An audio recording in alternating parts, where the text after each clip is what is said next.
So yeah, so drums. So we have a lot of drums. I'm gonna take you into a room over there that's full of drums. But this is one of our favorite kits around here, the Gretsch.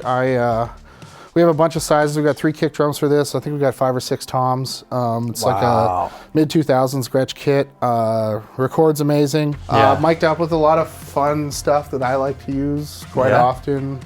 Some Telefunken 251s for overheads. Cole's 4038 as a mono overhead.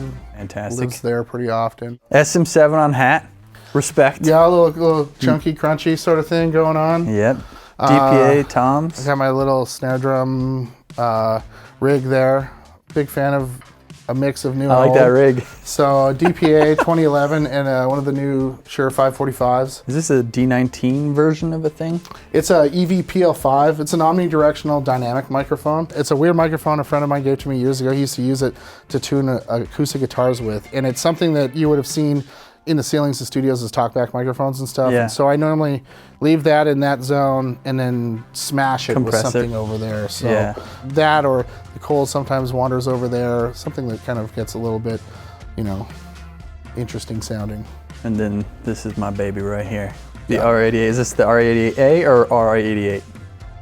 It is just the regular one, not the active version. That's right. So we have 2 of those.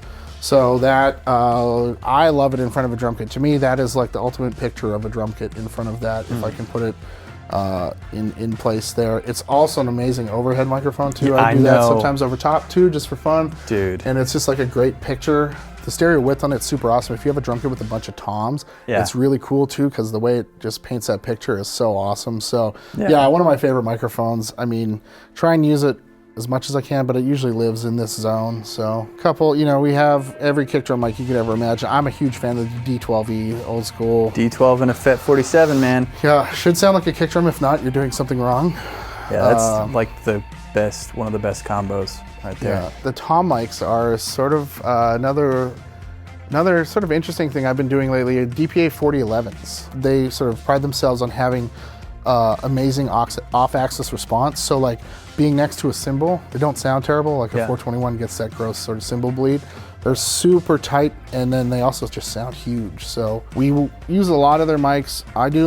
We do some content where there's we bring in some drummers, and I kind of usually sneak them into a lot of places on the kit because they're easy to position. They have a smaller body that goes with them too, and so you can get them in. So.